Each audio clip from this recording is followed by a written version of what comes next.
In the name of Allah, the Beneficent, the Most Merciful,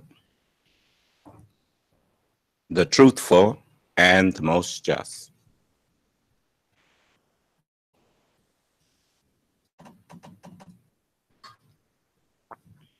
May Allah, Assalamu alaikum.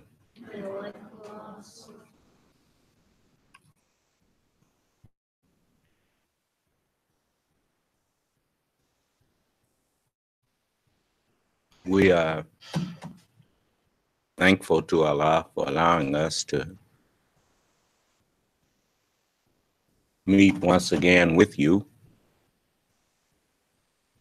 for congregational prayer service. And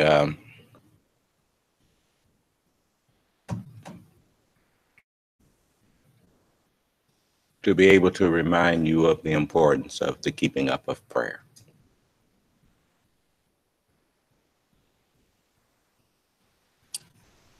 And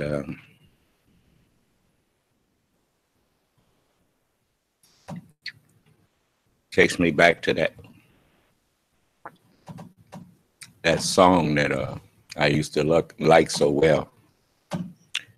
When Aretha, I was about 10, 11 years old. So that song came out in 61. So I was 10 going on 11. And the song said, "Are you sure your prayers haven't been answered?"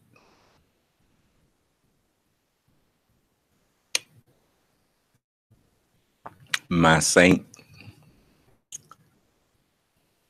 And it says, "Sister, thank." It said, "Are you sure your prayers haven't been answered?" My saint. Brother, thank. Don't you dare say the good Lord didn't stop to hear you. Because he hears and sees everything you do.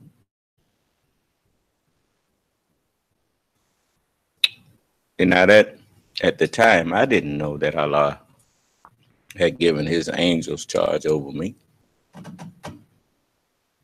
But he did hear and see everything I did. And said, "Now stop right now and take an inventory."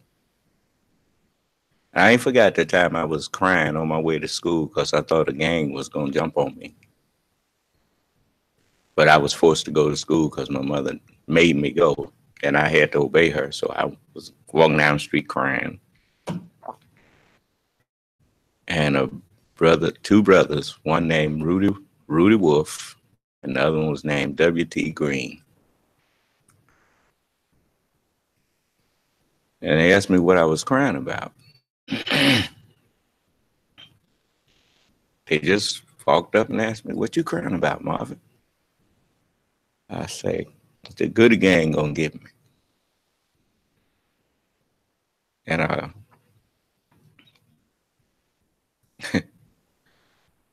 they say, "Ain't nobody gonna bother you. Come on." And we was all in the same grade now. And WT walked up to Goody and asked, "Hey man, why you messing with Mom?" He said, "Ain't nobody messing with him." Nobody. And it was just all in my mind because I had got into it with one of the members. And but when that song, as I reflected, all my life has been like that. I ain't never been alone. Even when I thought I was alone, I wasn't. And I was listening at some of the things that the presidents were saying about America and about the things, and it made me realize how much alike all of us are. And we all seeing the same things, and we basically all feeling the same things. even if we couldn't articulate those things, someone articulated, and we realized that it was just like them greeting cards and them birthday cards and stuff. And said, that's what I've been wanting to say. You understand? And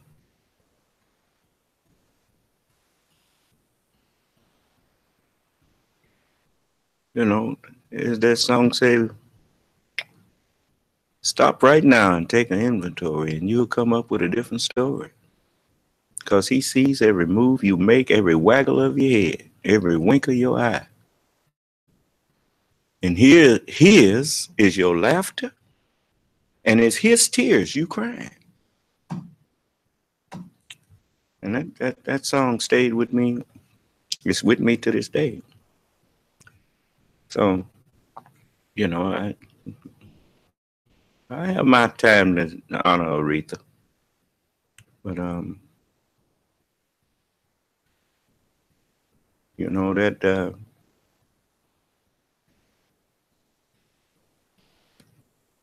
John McCain always had my special respect because he showed us special respect when it was not popular, and when it, even to this day, you know, there was people hated him simply because he showed us respect. So never look down on people who look up to you and who show you, as the messenger said, you don't disrespect people who are trying to respect you.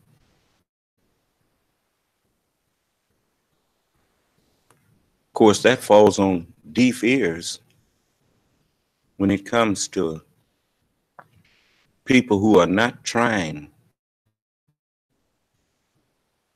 to make themselves better. Let me tell you something. We have a saying in this world: nobody's perfect. You hear that in America more than any place. And most people haven't thought of the depth of meaning that that statement has. The depth of its meaning is just recently coming to me. And it's summed up in that song that they have. You've heard them sing this in church. If you've been to church at some time or another, you've heard them say, please be patient with me. God is not through with me yet. Nobody's perfect. Nobody is complete yet. That's what you're actually saying, whether you realize it or not. Perfect means complete. How could we be complete? Spiritually dead.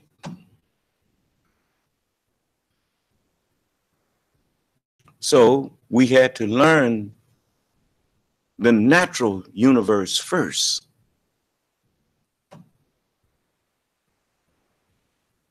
So Allah gave us the lesser light rules over this darkness. When you are spiritually in the dark, you cannot start your education in college. You have to start in elementary. You have to first learn the elements, because that's what you are. Remove iron from you, and there is no you. You were a part before you became a whole. Each one of us. And so it took us 6,000 years to get to this, to learn the parts. And after learning all of the parts, like we used to think that the 12th grade, a high school diploma, and you got it made. But a hail from heaven, and each stone about the weight of a talent, bringing rise to, we bring the earth while it's barren, and then we send down on it water, whether it's frozen or whatnot, water, and it begins to stir and mix with that water, mix with that knowledge and swell, and brings forth Silicon Valley, brings forth technology to get to Mars and send rovers all around, and technology that you can use sound waves to extract a picture of a baby inside of a mother's womb. You got all types of things. The stem cell research to show you how to take stem cells and grow, cause new regeneration of human tissues and things. All of this knowledge, a hail out of heaven. Now all of a sudden a high school diploma just don't get it. So we had to have a college diploma. And we still didn't get the lesson, because we think that's enough. Most people now think that's enough. And because you thought that was enough, it shows how where you thought you were rich, you didn't realize that you were blind and naked and wretched and miserable and poor. If you don't think you're miserable, look around the country, look around the earth. What do you see? Wars, people murdering one another, misery, with all your so-called enough knowledge. Here you living in an endless universe, and you think your knowledge is you're supposed to be able to say, that's enough. That's because your thinking is small. That's because you would prefer to be in the form of God, but yet be ungodly. It's like these men that's in the form of a man, but he wants to be a woman. Or the woman that's in the form of a woman and wants to be a man. Here you have the form of God, but you want to be an animal. So this world was set up for the damnation without any hope of salvation, and the perdition. That's what perdition is, of ungodly men.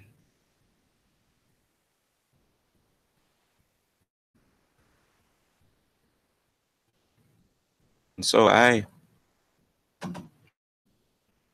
try my best to remember that the person who cussing me out, and the brother, sister, man or woman, I'll put it like that so you will understand, but that's part of my family. But some of my family is just low down and want to stay that way. All they want to do is lick the dust.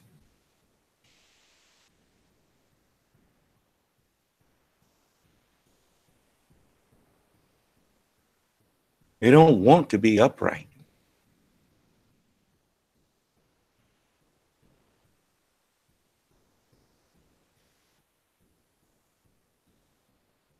Well, now I can add something to the words, nobody's perfect.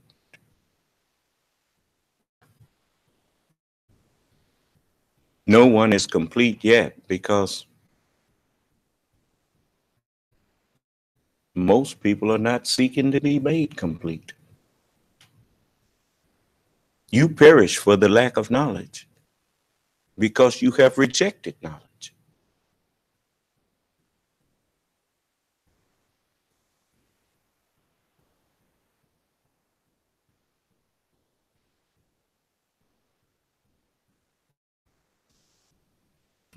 So, you know what America really is?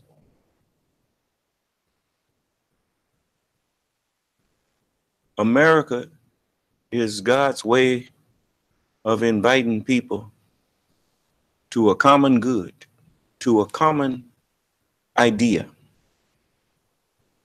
And that common idea is, I can be better than I presently am. All I got to do is get there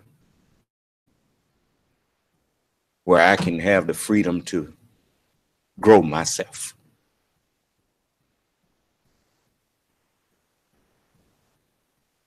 Without worrying about some petty-minded tyrant standing up there telling me what I can't do.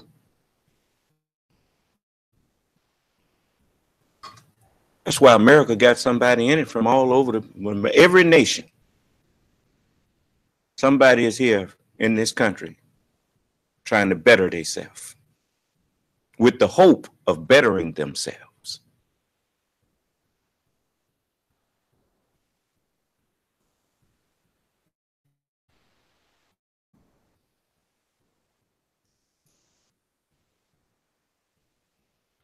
I wasn't just talking when I said I couldn't have been born no place else.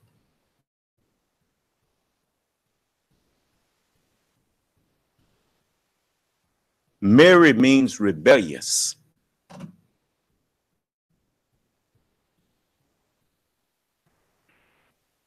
Jesus and his mother was a sign of America and me.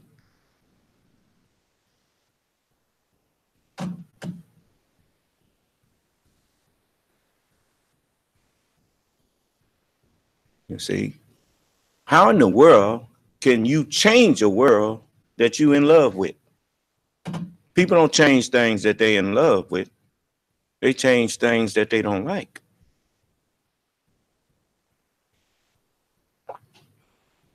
And hey,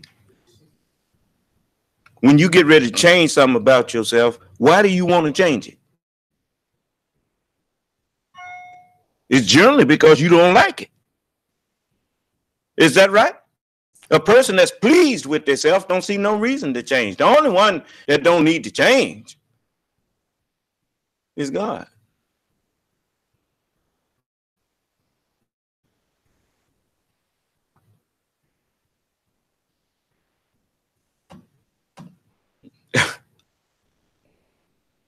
The truth does not change.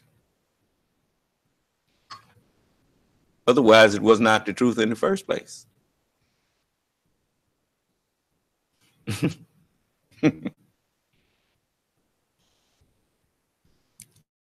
But in order to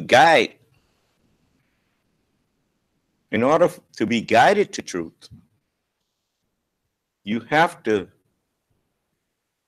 learn parts. It's like a fraction of the truth is still truth. It's like when you look at us, you look at our bodies. When you look at the human being, most people don't realize they're only looking at a fraction. You got to dig to really get at the real heart of the matter. Is that right? The surface is only a part of the truth.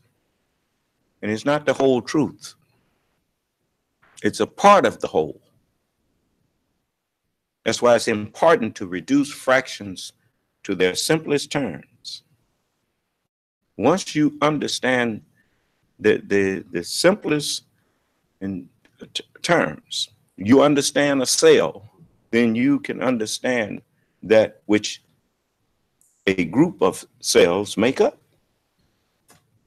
You take a cell from that. When they do a biopsy or whatnot on you, they take a cell, take some cells from you, and they look at them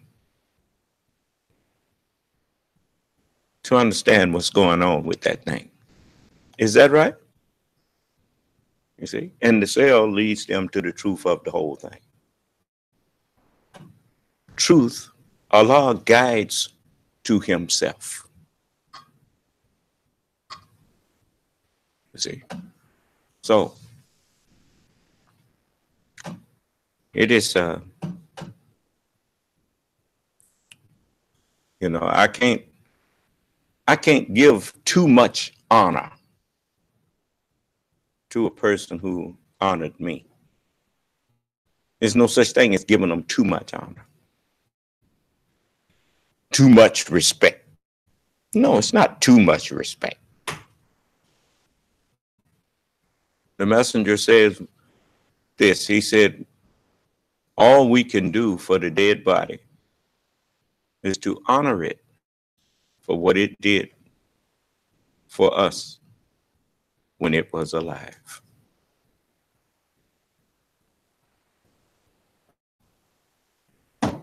And as I will never forget the way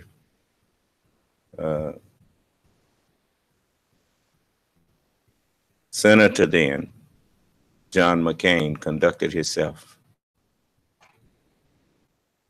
when the first black man was running for president, and he didn't try to use racism to win the office. And he refused to let people take that course, which meant he really did believe what he said he stood for. And the words wasn't just political fodder.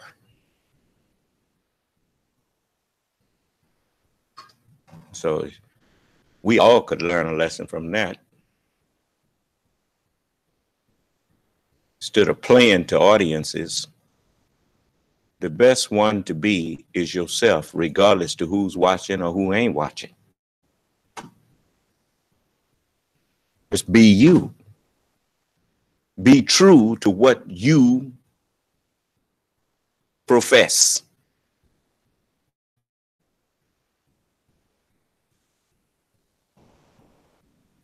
Because in actuality, that's what makes a nation great.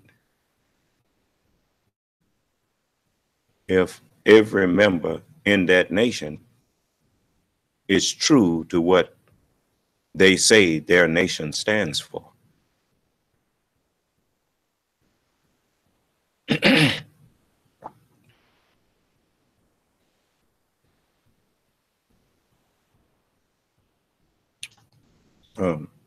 I think I'm going to let you hear two presidents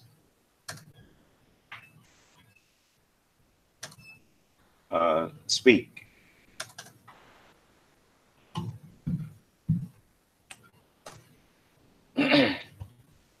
Just give me a minute here.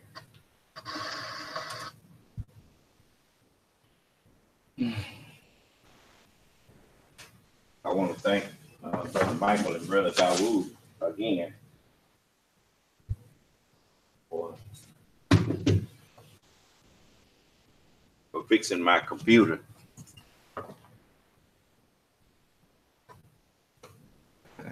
I thought I had picked up a virus or something, as they call it, which I couldn't see how, but I do a lot of downloading. And First thing he did was tell me, no, this ain't no virus. And so he got it straight for me. And then Dawood. Where's Brother Dawood?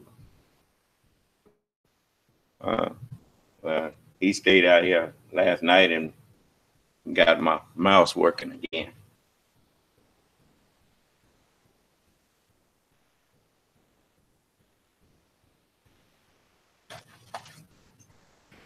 I will play it in the order that they spoke. And or did everybody see it already? Okay.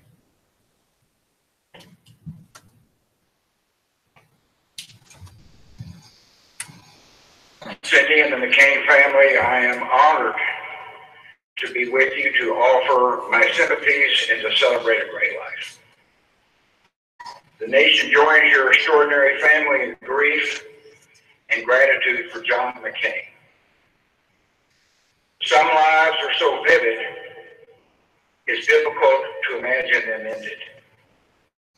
Some voices are so vibrant and distinctive, it's hard to think of them stilled. A man who seldom rested is laid to rest, and his absence is tangible, like the silence after a mighty roar. The thing about John's life was the amazing sweep of it, from a tiny prison cell in Vietnam to the floor of the United States Senate, from troublemaking plebe to presidential candidate. Wherever John passed throughout the world, people immediately knew there was a leader in their midst. In one epic life was written the courage and greatness of our country. For John and me, there was a personal journey, our hard-fought political history. Back in the day, he could frustrate me. And I know he'd say the same thing about me. But he also made me better. In recent years, we sometimes talk of that intense period like football players remembering a big game. In the process, rivalry melted away.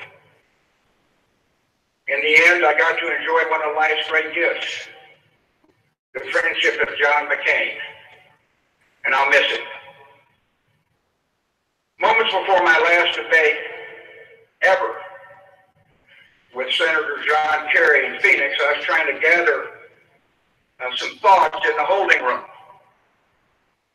I felt a presence, opened my eyes, and 6 inches from my face was McCain, who yelled, "Relax, relax."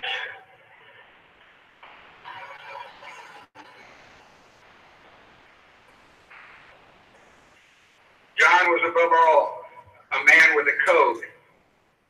He lived by a set of public virtues that brought strength and purpose to his life and to his country.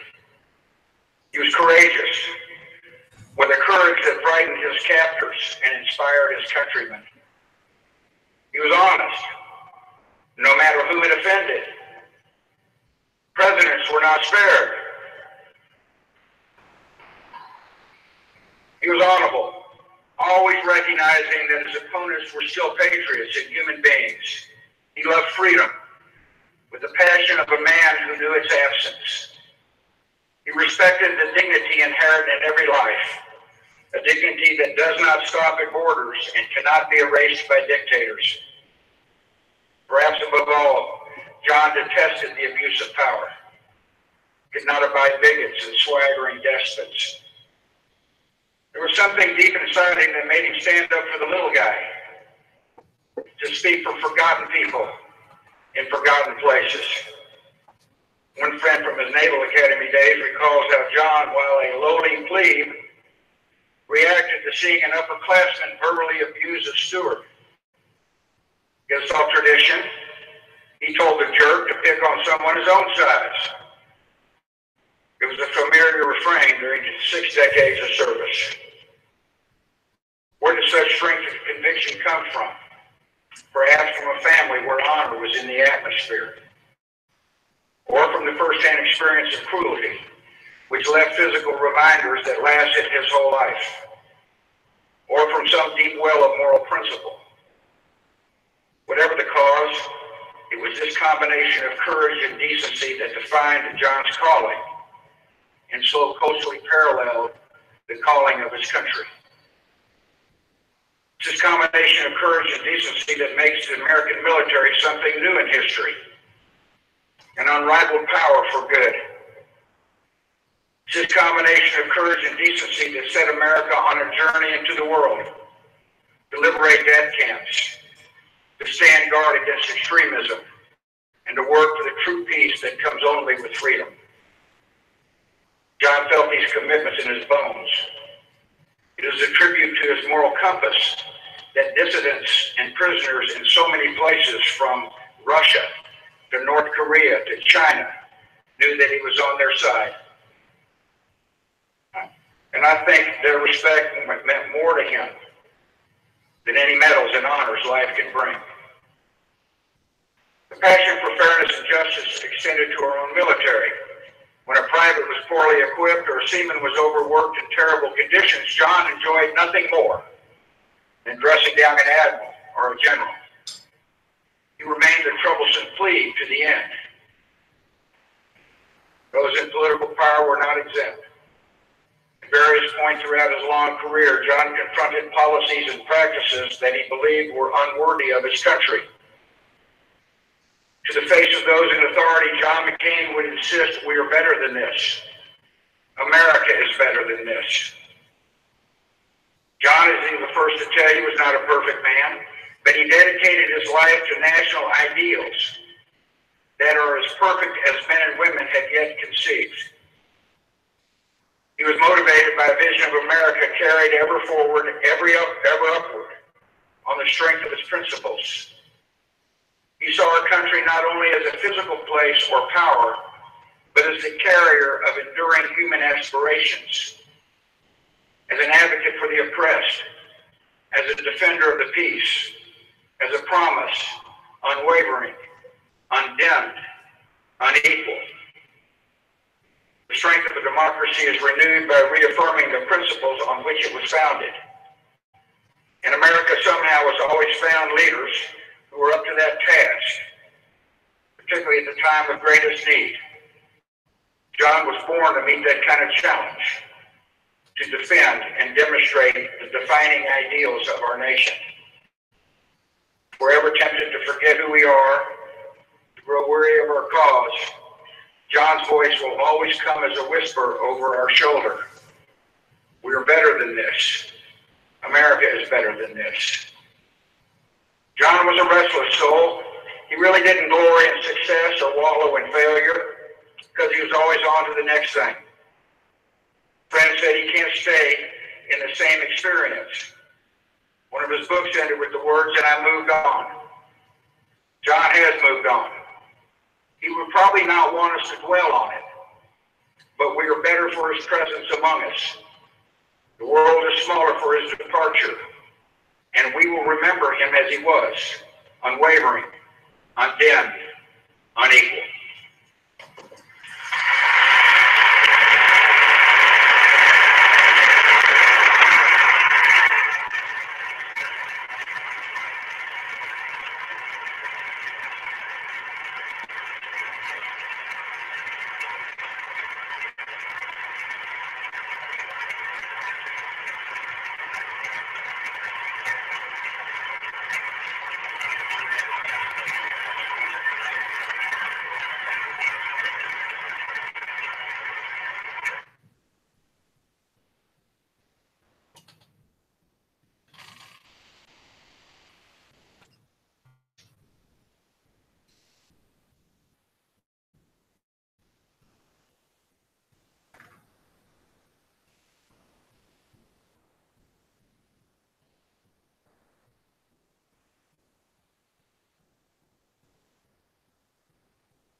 Senator John McCain. Just moments ago, hundreds gathered to celebrate the late senator's life and legacy during an emotional service at Washington's National Cathedral.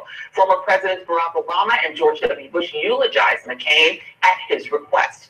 Here is President Obama's speech in its entirety. To John's beloved family, Mrs. McCain, Cindy, and the McCain children,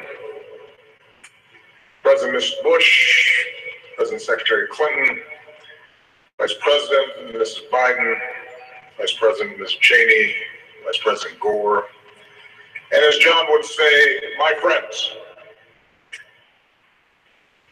we come to celebrate an extraordinary man, a warrior, a statesman, a patriot, who embodied so much that is best in America. President Bush and I are among the fortunate few who competed against John at the highest levels of politics. He made us better presidents, just as he made the Senate better, just as he made this country better. So for someone like John to ask you while he's still alive to stand and speak of him when he's gone is a precious and singular honor. Now, when John called me with that request earlier this year, I'll admit sadness and also a certain surprise. But after our conversation ended, I realized how well it captured some of John's essential qualities. To start with, John liked being unpredictable, even a little contrarian. He had no interest in conforming to some prepackaged version of what a senator should be, and he didn't want a memorial that was going to be prepackaged either. It also showed John's disdain for self-pity. He had been to hell and back, and yet somehow never lost his energy or his optimism or his zest for life. So cancer did not scare him, and he would maintain that buoyant spirit to the very end, too stubborn to sit still,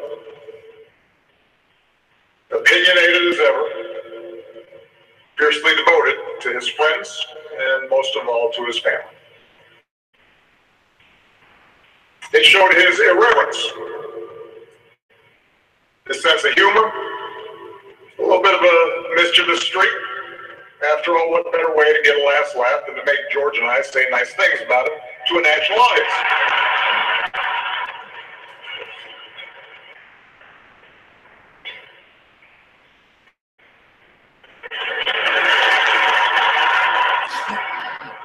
And most of all, it showed a largeness of spirit,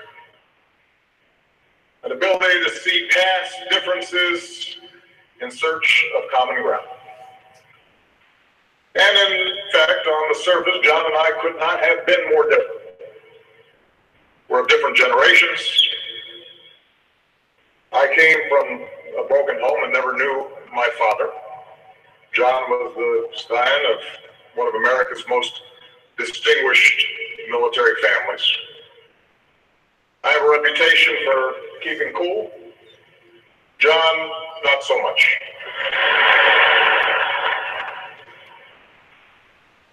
We were standard bearers of different American political traditions, and throughout my presidency, John never hesitated to tell me when he thought I was screwing up, which by his calculation was about once a day.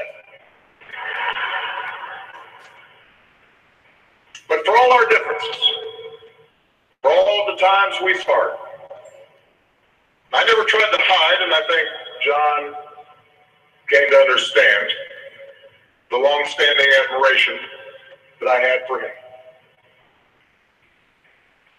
By his own account, John was a rebellious young man.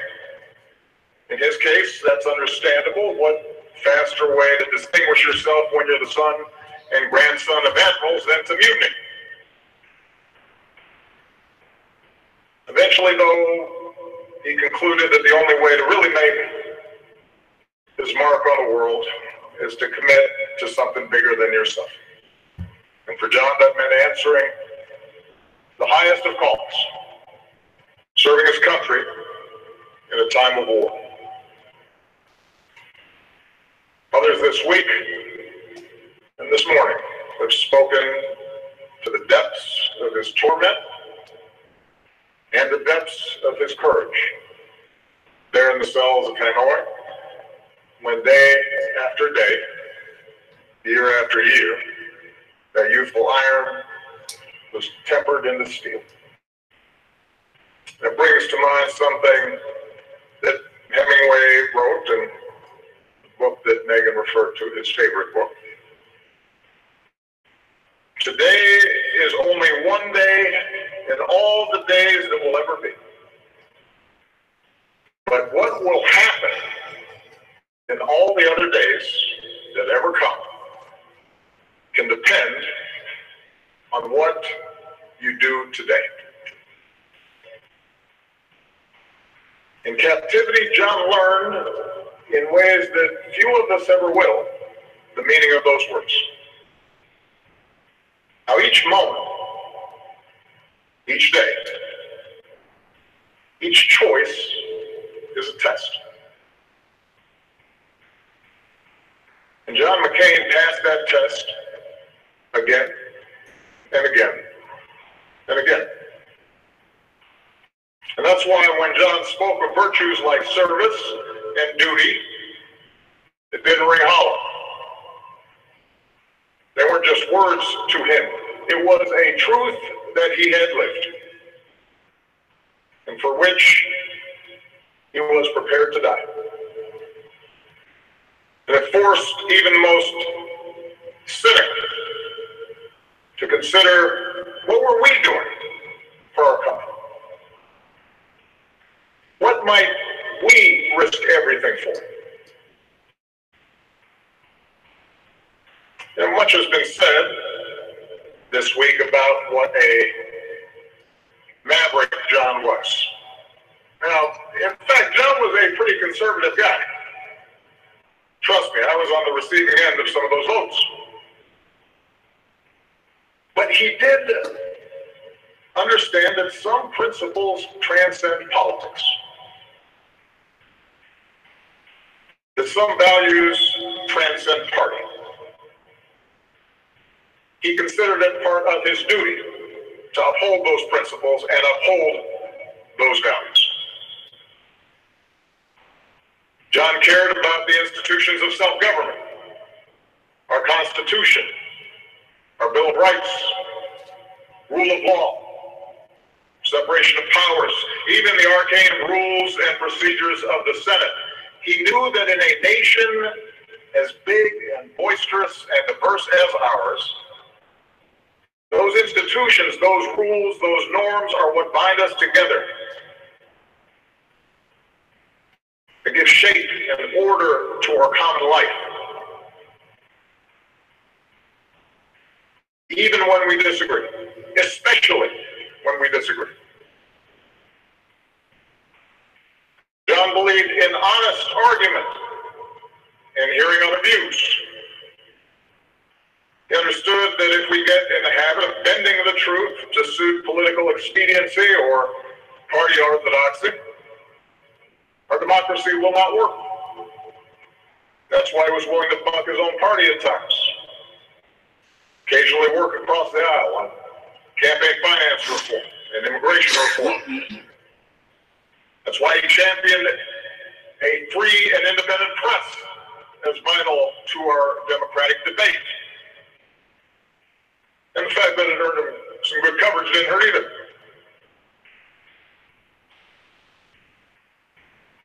John understood, as JFK understood, as Ronald Reagan understood, that part of what makes our country great is that our membership is based not on our bloodline, not on what we look like, what our last names are. It's not based on where our parents or grandparents came from or how recently they arrived, but on adherence to a common creed that all of us are created equal, endowed by our Creator with certain inalienable rights. It's been mentioned today, and we've seen footage this week of John pushing back against supporters who challenged my patriotism during the 2008 campaign. I was grateful, but I wasn't surprised. As Joe Lieberman said, it was John's instinct. I never saw John treat anyone differently because of their race or religion or gender. And I'm certain that in those moments that have been referred to during the campaign, he saw himself as defending America's character, not just mine. He considered it the imperative of every citizen who loves this country to treat all people fairly. And finally, while John and I disagreed on all kinds of foreign policy issues, we stood together on America's role as the one indispensable nation, believing that with great power and great blessings comes great responsibility. That burden is borne most heavily by our men and women in uniform. Service members like Doug, and Jimmy, and Jack, who followed their father's footsteps, as well as the families who serve alongside our troops. But John understood that our security and our influence was won not just by our military might, not just by our wealth, not just by our ability to bend others to our will, but from our capacity to inspire others with our adherence to a set of universal values like rule of law and human rights, and an insistence on the God-given dignity of every human being. Of course, John was the first to tell us that he was not perfect. Like all of us who go into public service, he did have an ego. Like all of us, there was no doubt some votes he cast, some compromises he struck, some decisions he made that he wished he could have back. It's no secret, it's been mentioned, that he had a temper. And when it flared up, it was a force of nature, a wonder to behold. His jaw grinding, his face reddening, his eyes boring a hole right through him. Not that I ever experienced it firsthand, mind you.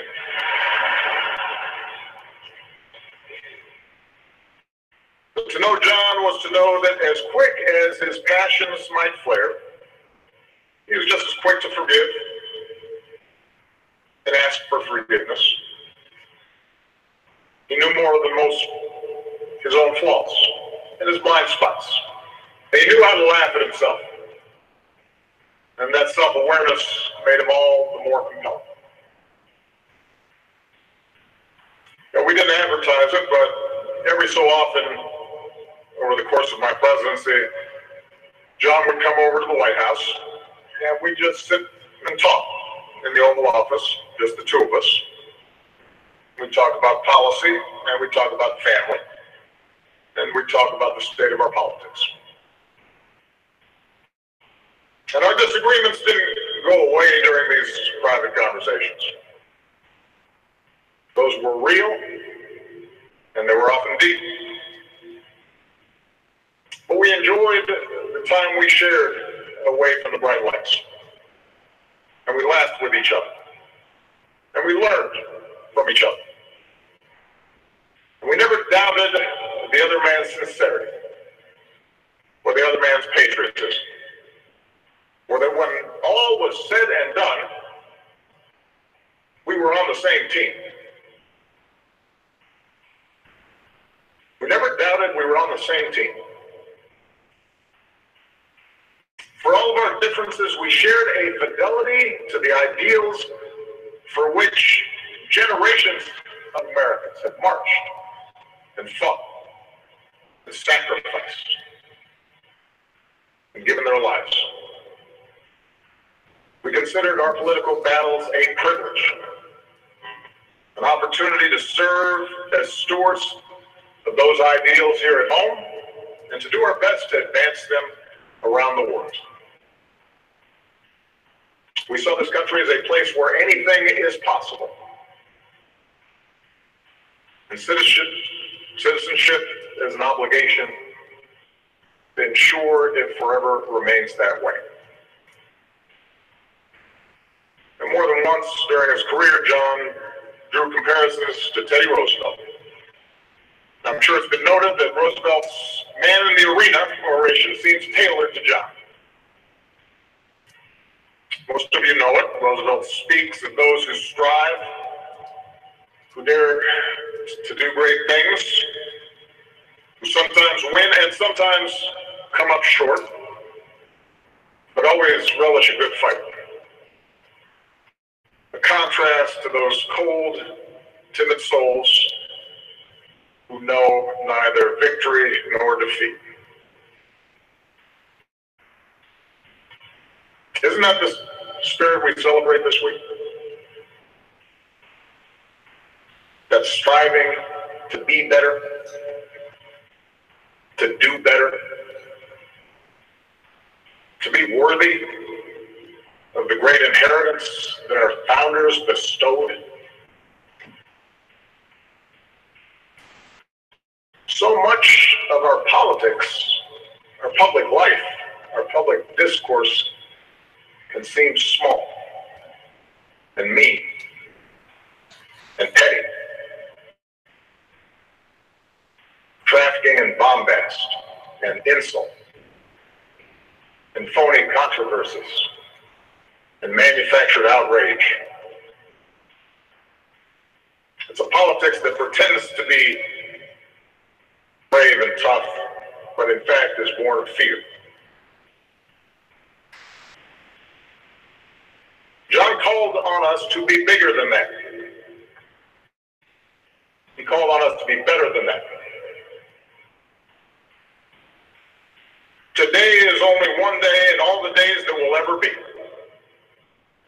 But what will happen in all the other days that will ever come can depend on what you do today.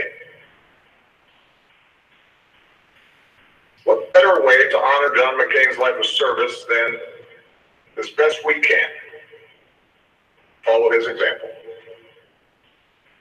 To prove that the willingness to get in the arena and fight for this country is not reserved for the few.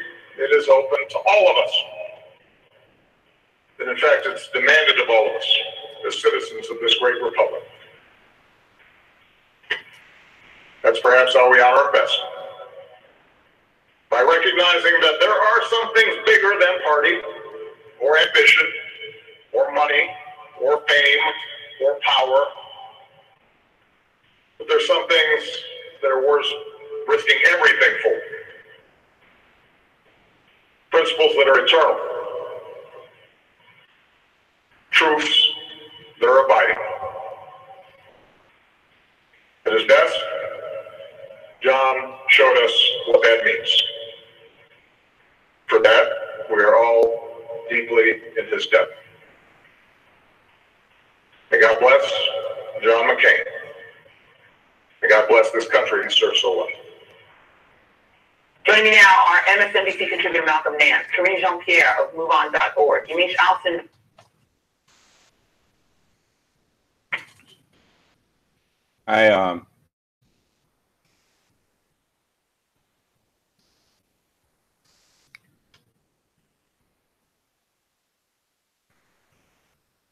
I don't mean to just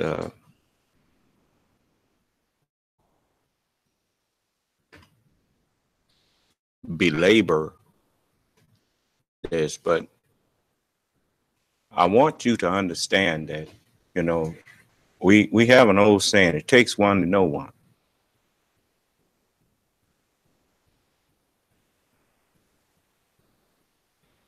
You know,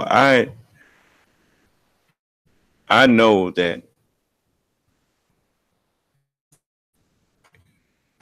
when you decide you want to, that you should be someone to be over others,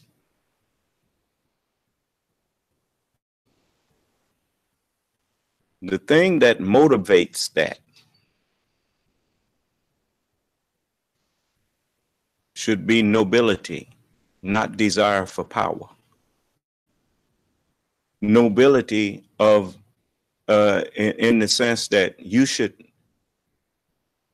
see a need that the people have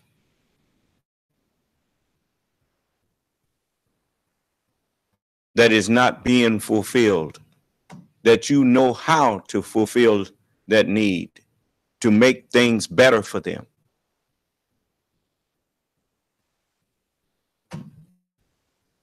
Then you seek whatever office will allow you to do that.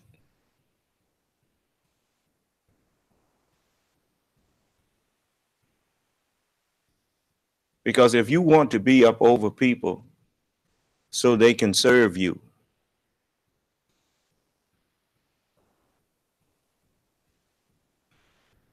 I think it's written somewhere. I know it's written.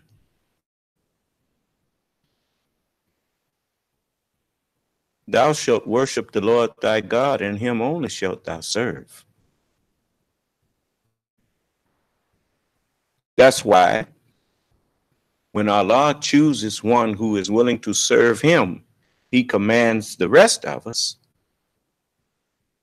to serve that one, and in so doing, you are serving him. Do you understand? Abraham wasn't perfect. He wasn't complete, but it was accounted to him as completion because he trusted God.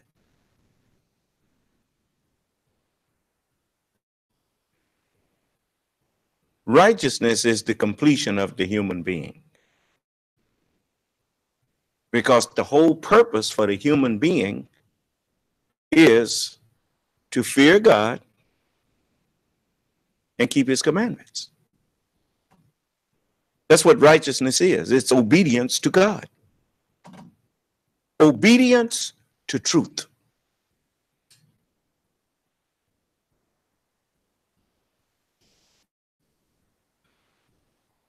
That's why even the devil referred to God as my Lord. Because he is the lesser light. A great light, but the lesser. Two great lights God made. Huh? Why two? Because we are two. We are more than what we appear. And in order for us to be complete, we needed two eyes.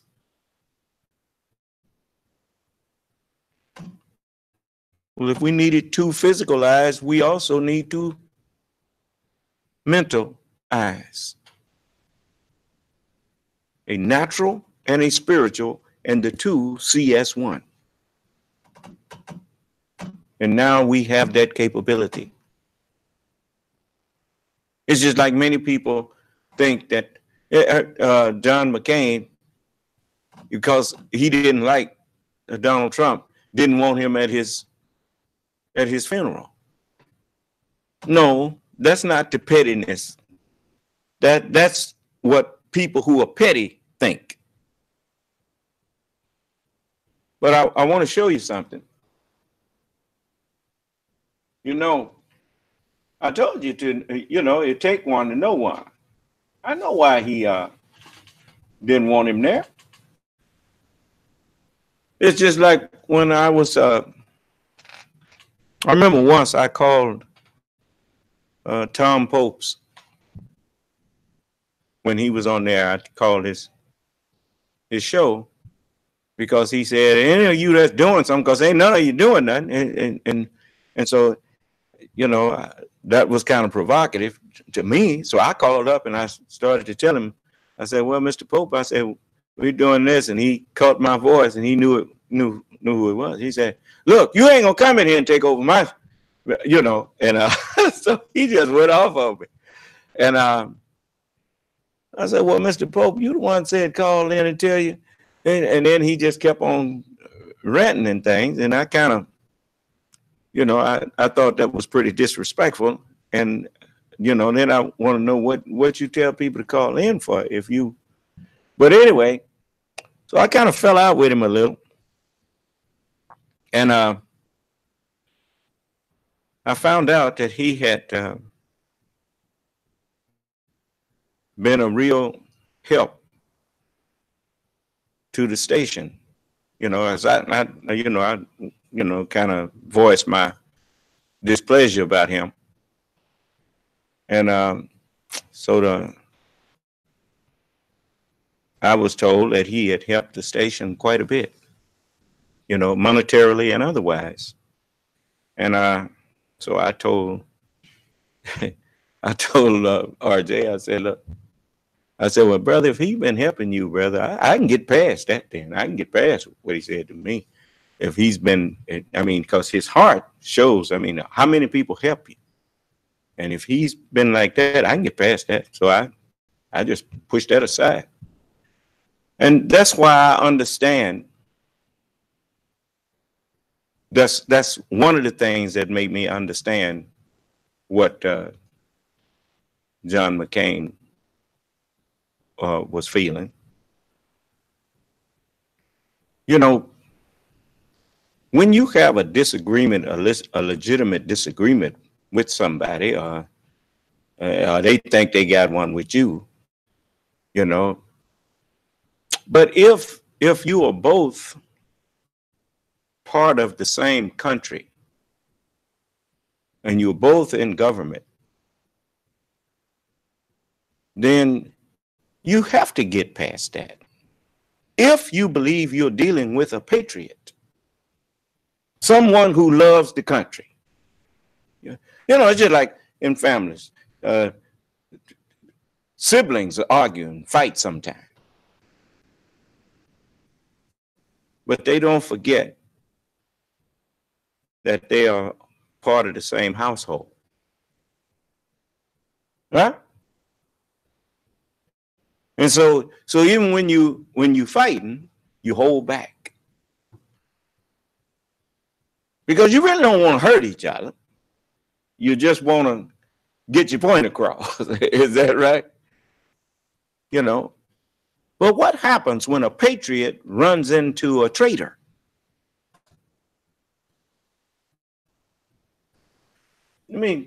I'll show you what happened.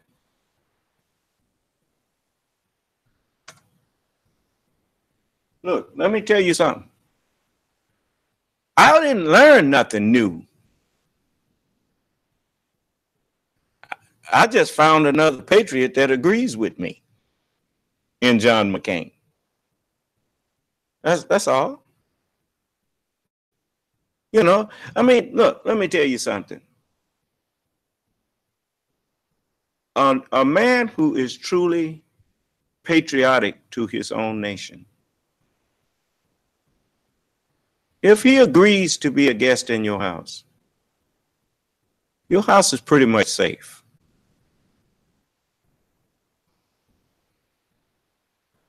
Do you understand? If he's at war with you, he will do it honestly, not under the cloak of being a friend. You understand? As you would men do to you. What? I prefer an honest enemy than a pretentious friend.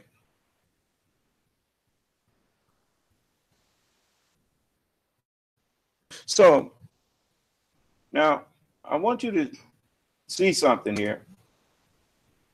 Then you will understand.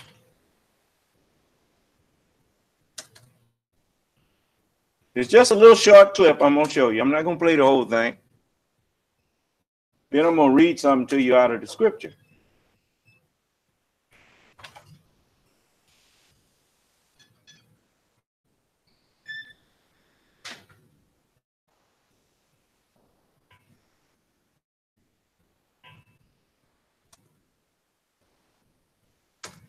We've been talking about silence from a lot of Republicans. We do now have a statement just in from Senator John McCain. I want to read it to you in its entirety because it is a powerful statement. Senator McCain says, today's press conference in Helsinki was one of the most disgraceful performances by an American president in memory. The damage inflicted by President Trump's naivete, egotism, false equivalence, and sympathy for autocrats is difficult to calculate. But it is clear that the summit in Helsinki was a tragic mistake.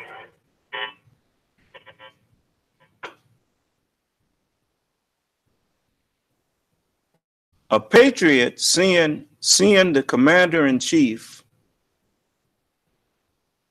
of the armed forces of America bending and bowing to a dictator,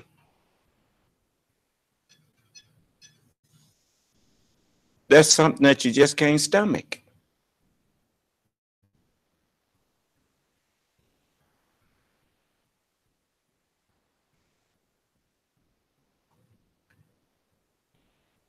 A patriot feels this way. If you're the enemy of my country, you are my enemy.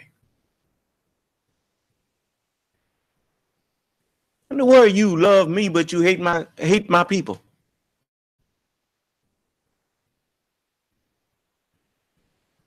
You hate my country, but you love me.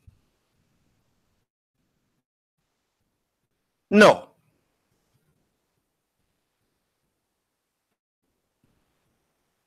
The Honorable Elijah Muhammad called this the Promised Land.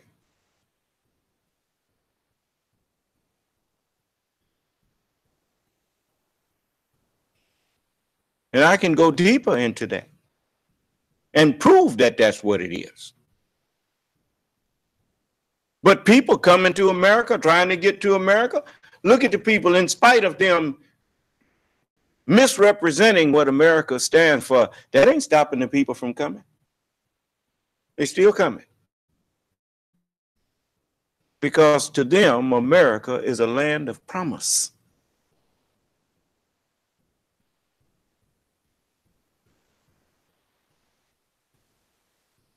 Now, Senator McCain went on to say, President Trump proved not only unable, but unwilling to stand up to Putin. He and Putin seem to be speaking from the same script. didn't it, you remember, that sounded to me the same way. Sounded like Putin wrote that speech for him. When Donald Trump was standing up there talking. Even referred questions, when they asked him a question, he said he would let Mr. Putin answer that about interfering in the elections of the United States. Now, I want you to hear this also.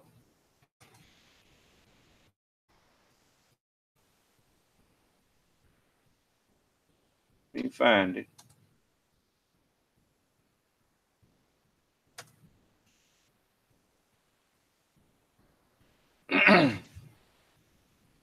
I'm gonna let y'all go in a minute. Just be patient. I'm not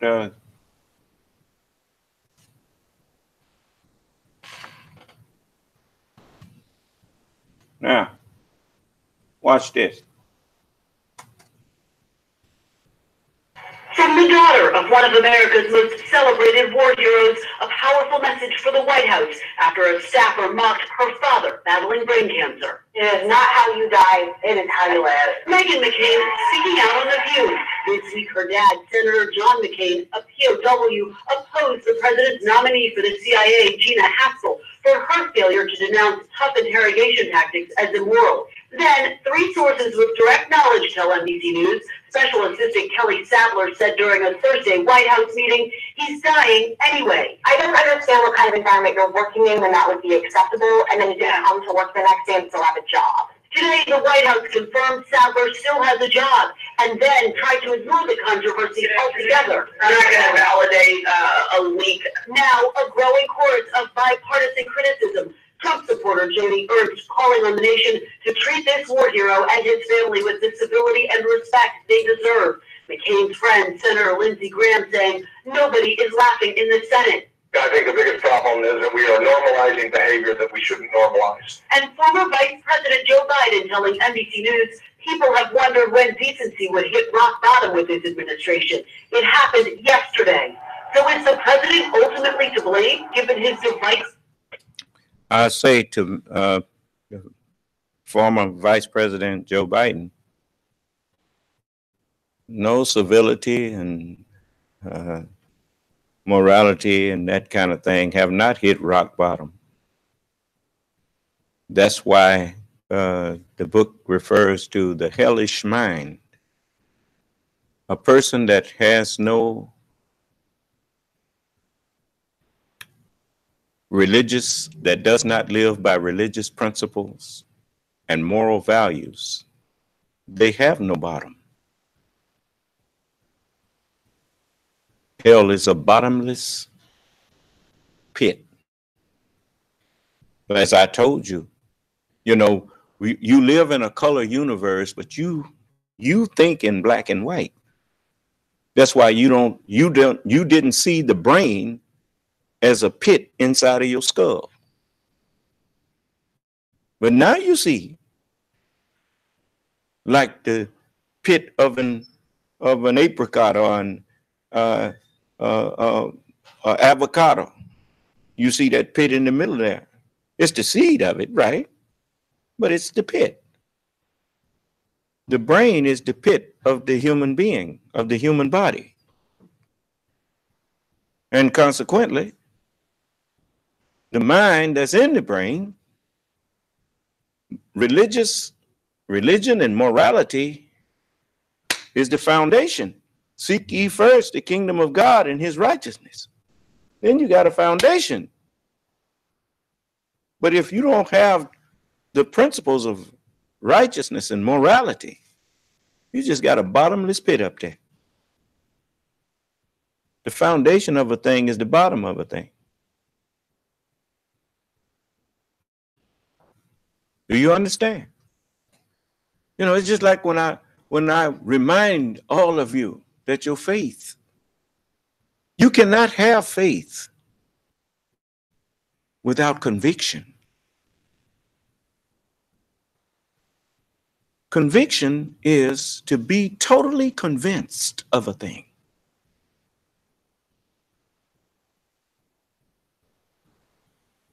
Not wavering. As the Holy Quran says, the true believers, they flag not. Flag means waver. They don't believe now and then disbelieve, then believe again, then disbelieve. That's not it. You can't have no faith like that.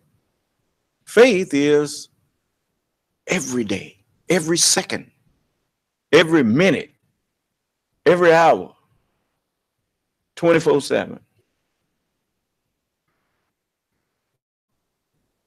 And it's not a person that ever stood up with me that I didn't warn to guard your faith. And let me say this to you.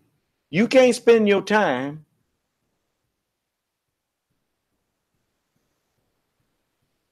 eating garbage and then think you're going to contradict it with you're going to undo it with a good meal. No, you becoming what you eating. I remember I used to go places and sit up around people.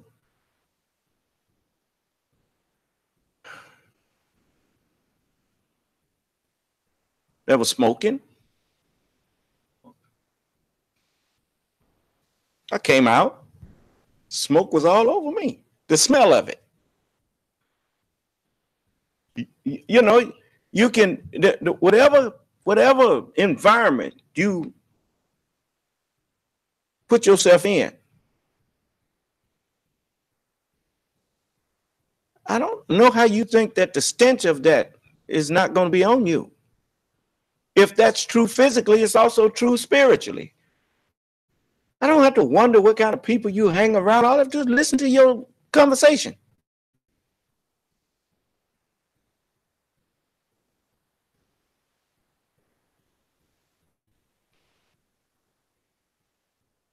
And your demeanor, your way you act, tells what kind of people you hang with.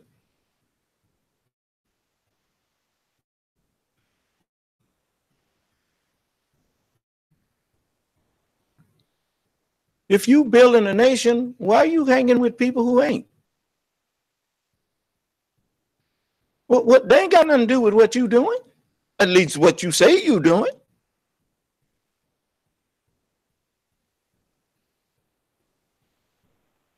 And then got never enough to get mad when I remind you about it.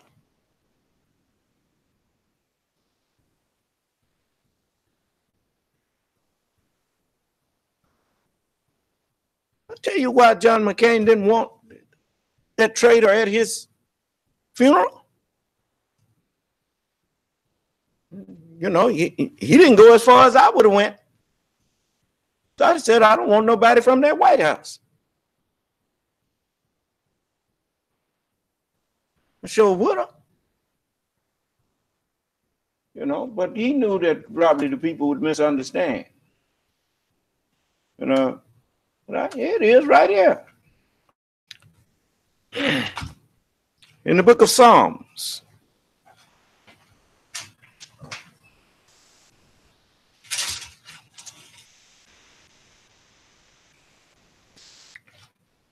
In the book of Psalms, I mean, what do you think somebody is that is you on your maybe deathbed, and they say, well, he'll be dead pretty soon anyway. You think they care something about you? Huh? Okay. Look what the 30th chapter of Psalm.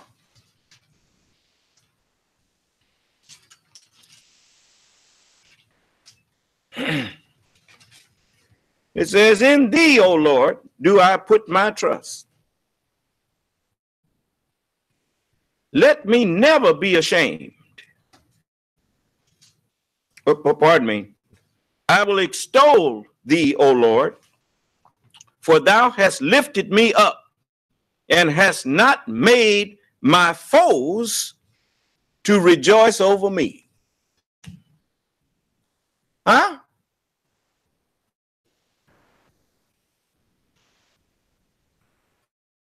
Go to the 35th chapter.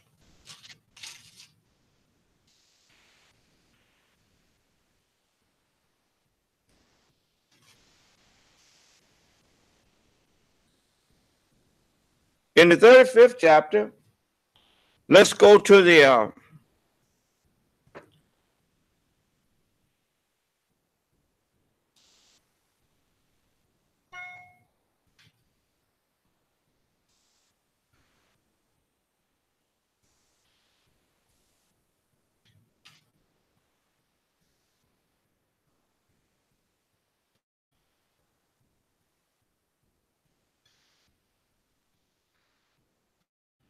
listen to what these words and think about how Even when he was running against President Obama, he did it in a way that was respectful, honorable, and patriotic. The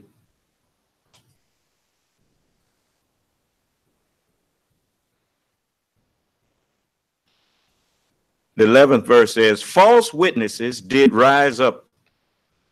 They laid to my charge things that I knew not. They rewarded me evil for good, to the spoiling of my soul. But as for me, when they were sick, my clothing was sackcloth.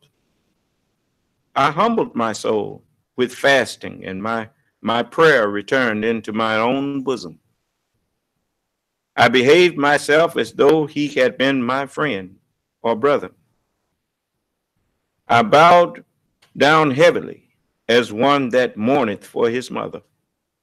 But in mine adversity, they rejoiced and gathered themselves together. Yeah, the abjects. Remember, who's the abject? Surely thou art of the abject ones. Remember that? The abjects gathered themselves together against me, and I knew it not. They did tear me and ceased not. With hypocritical mockers in feasts, they gnashed upon me with their teeth. Lord, how long wilt thou look on? Rescue my soul from their destructions, my darling from the loins. I will give thee thanks in the great congregation. I will praise thee among much people. Let not them that are mine enemies wrongfully rejoice over me, neither let them wink with the eye that hate me without a cause. Would you want people who hated you and expressed what was expressed about him when he was sick? He'd be dead pretty soon anyway. Let them come and to the funeral and wink the eye at each other. Huh? You wouldn't want them there either, would you? David didn't want them there.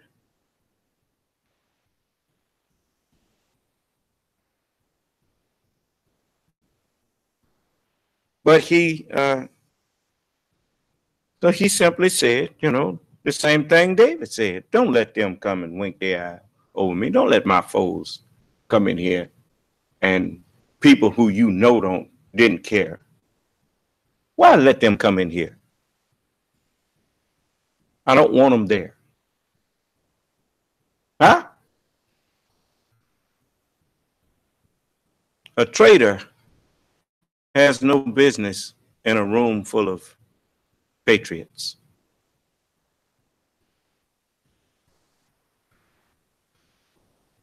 That's all through the scriptures, that feeding themselves without fear. Huh? Clouds without water. That's what they are.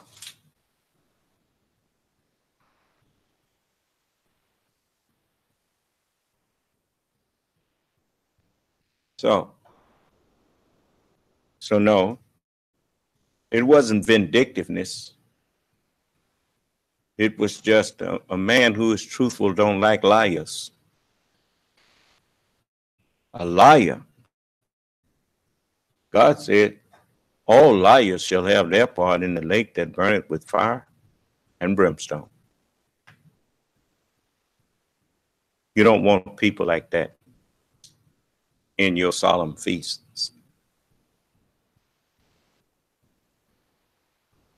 So, and I'm going to tell all of you, again, you sit up there and you can make any excuse you want, just like the people who helped Hitler. You can make any excuse you want, but it don't fly. When you didn't draw the line, when you didn't say, no, you're not going to attack the Justice Department, and you supposed to be the president of the United States, you want to, that where's our immune system to people who are trying to hurt America if you're going to attack the Justice Department? No, you out of here, boy. That's what they should have said. And instead, they joined him in the attack. And every one of them, even you who sit there silent, you part of it. And every one of them need to be arrested and charged with treason. See, that's the one thing about getting in government. If you was not going to uphold the Constitution like you promised, you shouldn't have promised to. As a private citizen, you want to talk about Nazism and all that, they tolerate that. They tolerate you that. But when you got in the government, that's not the place to be talking about Nazism. That's the place to keep your oath that you took to uphold and defend the Constitution of the United States. Huh? If you don't believe in it, how are you going to defend it? Then you joined under false pretenses like a treasonous or a traitor will do.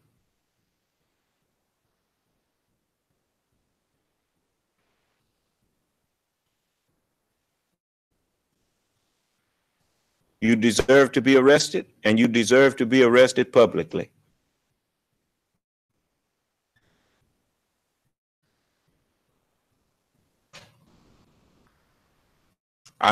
This is not my last time saying this either. But for now, I'm going to leave it there. Let's have prayer.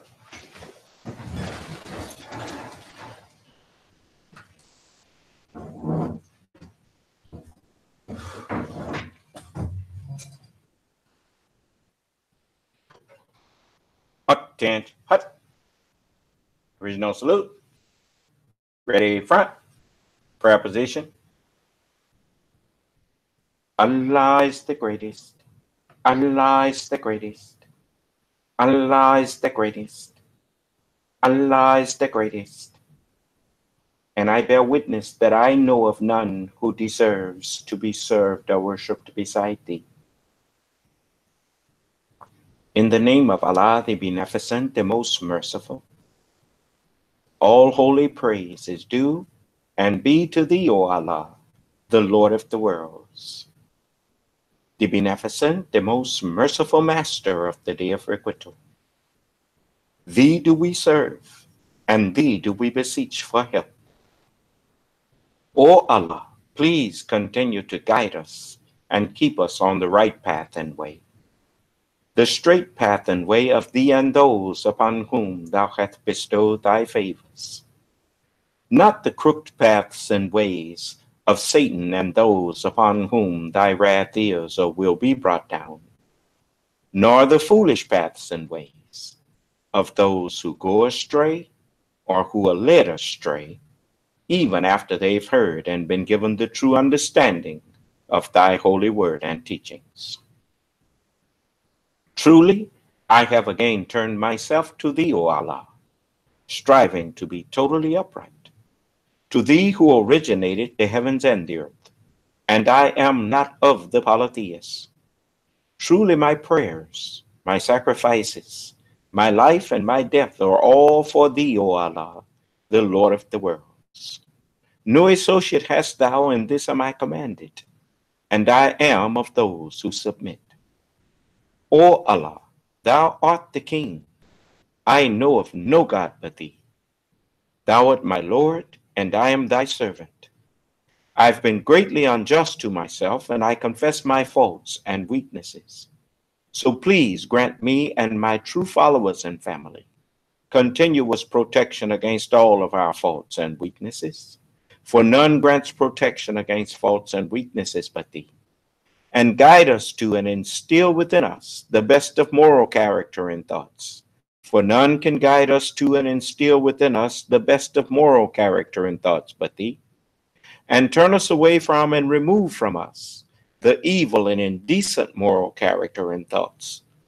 For none can turn us away from and remove from us the evil and indecent moral character and thoughts but thee. And O Allah, we beseech thee for thy help and ask thy protection. And we believe in thee and we trust in thee. And we seek thy aid to laud thee in the best manner, and to never be ungrateful unto thee, and to cast off and to forsake him or her who is disobedient unto thee, and to remove from ourselves all things that are displeasing unto thee and beside thee. And our Lord, please do not punish us if we forget or make a mistake. And our Lord, do not allow to be laid upon us a burden as was laid on those before us. And our Lord, do not allow to be imposed upon us that which we've not the strength to bear. And pardon us, and grant to us thy protection, and have mercy on us, and forgive us.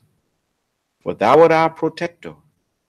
So grant us the victory over the unbelieving and the disbelieving people, and over the hypocrites and the devils, and especially over the weaknesses and afflictions that lie within each of us, and whereby we have been afflicted. And our Father Allah in heaven, praised is and be thy holy and righteous name. Let thy kingdom come, and thy will be done on earth, as it is written in the heaven. Give us this day the understanding and hearts that ever incline to thy truth and righteousness. And forgive us our trespasses, and help us to forgive those of our brethren who may trespass against us. And leave us not during the times of our temptations, but stand by us and please deliver us from all the evils thereof. For thine is the kingdom of the heavens and the earth, and the power and the glory over them are thine, forever and ever. Amen, amen, and amen.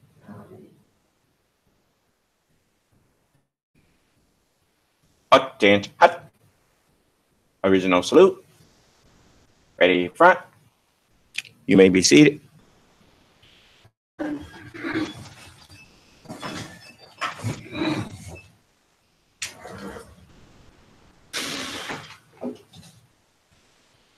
Now, before I dismiss you, did any of you have something you wanted to ask me?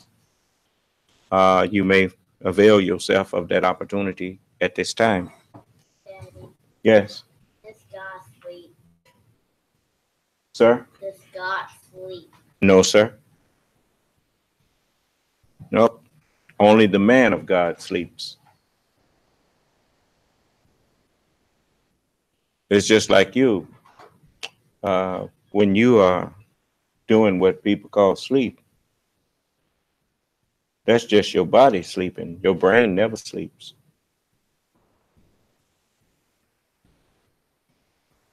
Any more questions?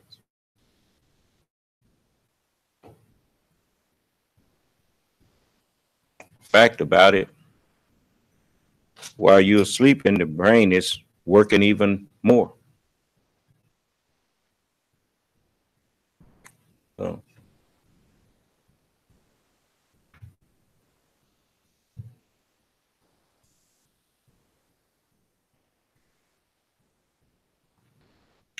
So we have uh,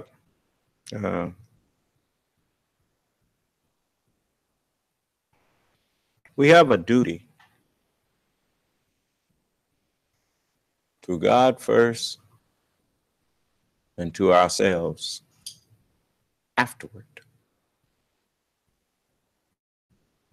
You see, it's kind of like where we get that saying in the scripture that my spirit shall not always strive with man, for that he also is flesh. That's the same of what I was just answering my son there. The brain helps us to compartmentalize. While we are awake, it's at our disposal. When we are asleep, because we are flesh, we require rest. It is granted to us by the brain. You see, but the brain don't require no rest. So, because it's steady reminding the heart to keep beating, regulating the affair. He regulates the affair from the heaven to the earth and from the earth to the heaven. You see, and he directed himself to the heaven, and it was a vapor. It was a cloud.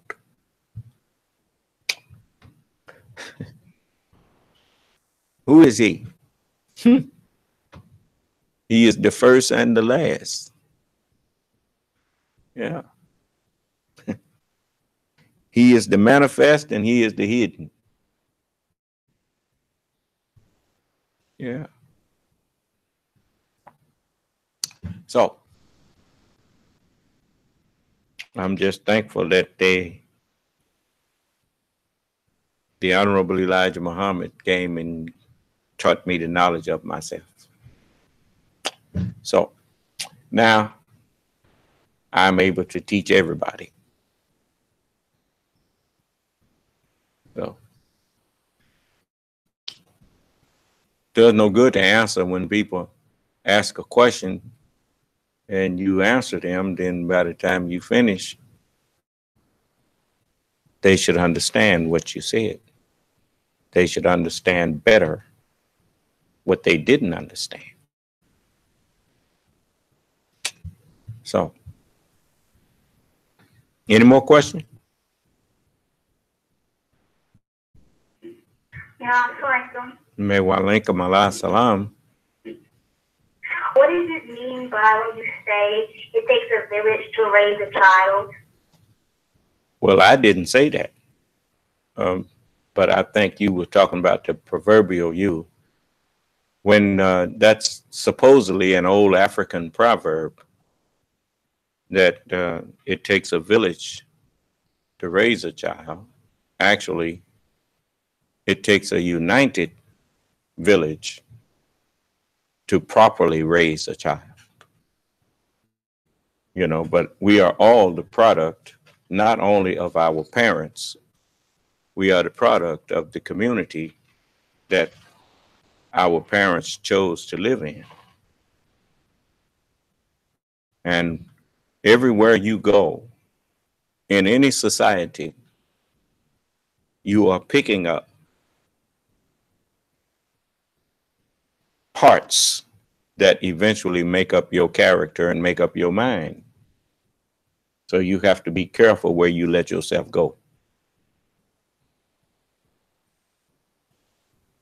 Because if the village is united in wrongdoing, then if you come out not a wrongdoer, you are the exception. You are not the rule. Because you become, you just like a tree.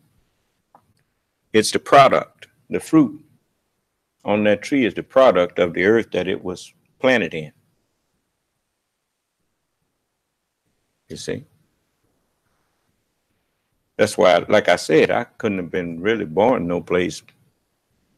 Allah had to make a place for me to be born. America is a young nation.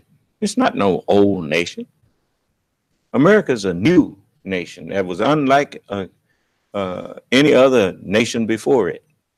and is unlike any other nation. Allah created this womb to bring about the birth of the Son of Man. A rebellious house. A nation that, what did Robert Kennedy say? He said this.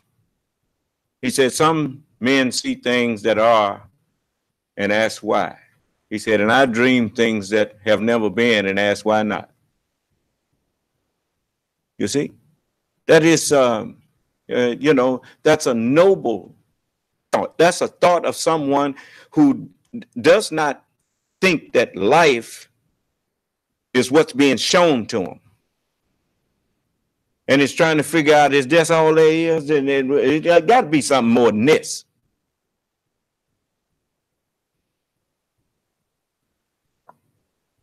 Why hasn't there been peace on earth? Why not? Because in order for there to be peace, there's but one author of peace. God is the author of peace. And until you turn to God, you will have no peace. So everybody was waiting on the coming of the Lord, for the Lord is God. And so yes, it takes, no person, and the poet said it like this: no man is an island unto himself. Look at the creed of America that's on every dollar bill. E pluribus unum. From many, one.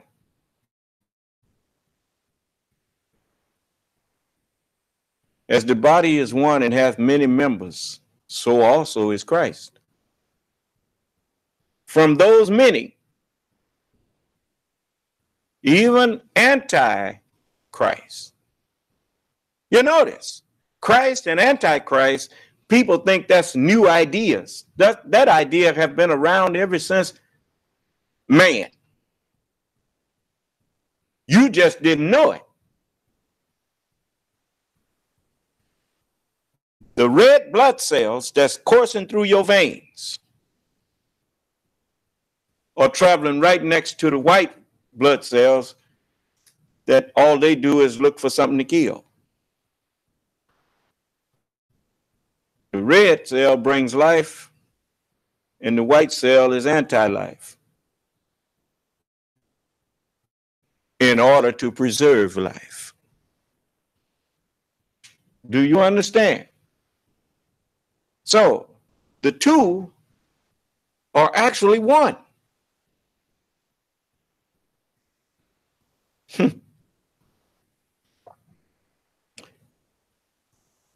You can't really make peace if you are incapable of making war. For instance, what do you do when you run into a bully? Can you just tell him, would you please stop that, sir? Don't do that. What's the next word out of his mouth? What you gonna do about it? Right? If you ask him to stop, he's that making me.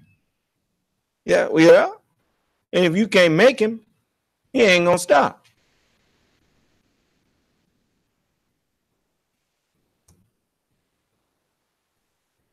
Of course, now the red cells don't get in that. We already got some cells in us that go after them that won't be made. Yeah.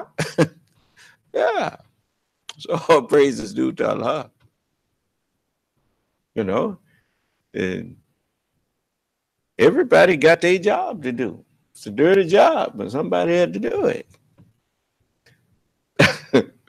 So, but anyway, to get back to the village raising a child, you notice that's no individual is just composed of one thought or one teaching, one teacher. We didn't have no one teacher. We've been being taught all our lives by many people. A village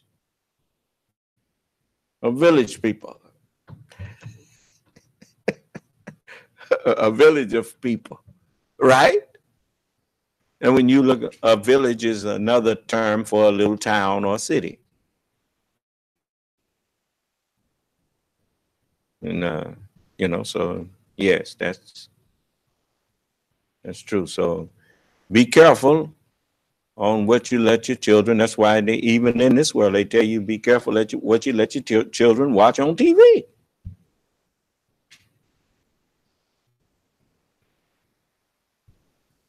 Okay.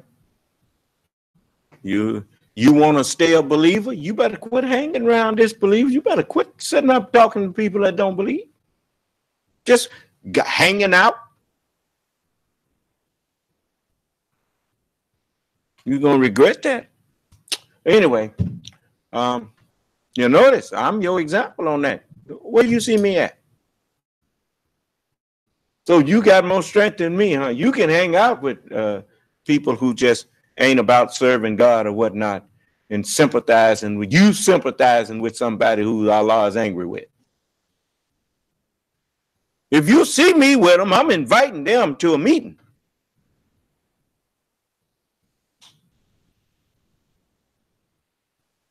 I don't care who they are. It can be relatives or perfect strangers, because in actuality, we all relatives, according to the word of God. And I ain't heard nobody able to contradict that yet. That's what they done found out. And now they capitalizing like the man who's searching for water, supposedly, on your land with a stick. Because he knows something you don't know, that it's water under all land. If you dig deep enough.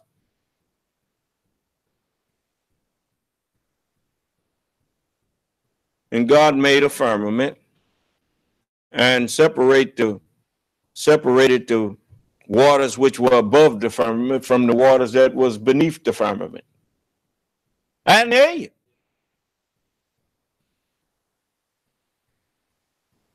Let there be a firmament where? In the midst of the water.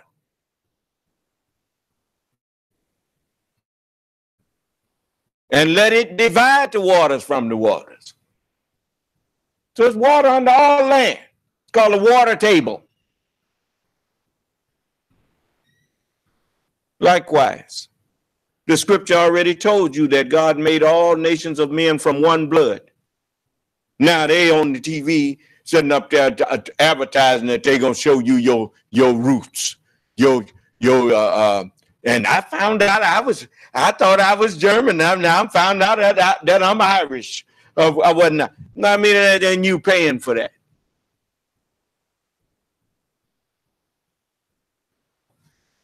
Well, if you want to follow them people, you go on.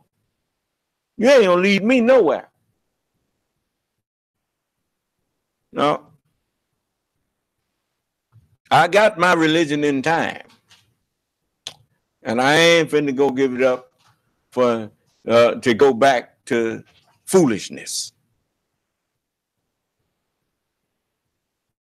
You see? And if you smart, you won't either. Now, you done found the Son of Man. It's up to you to stick with me. If you ain't got no better sense than to leave, well, bye. I ain't coming after you either. No. You see? You know, once somebody die, really die, you can go to them paramedics, you can go to anybody you want. And after they tried to revive them, and say, well, go put it on them again. I said, nope.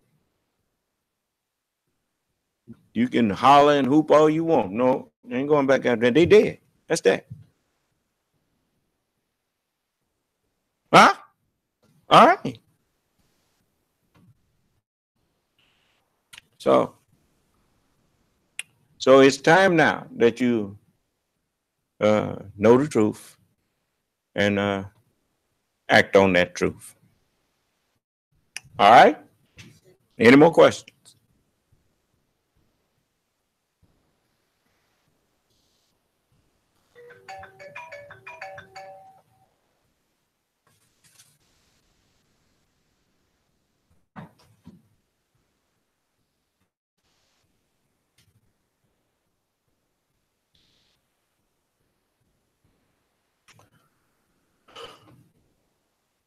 And may Allah bless us and keep us safe and in our right minds. May Allah's Salam Alaikum.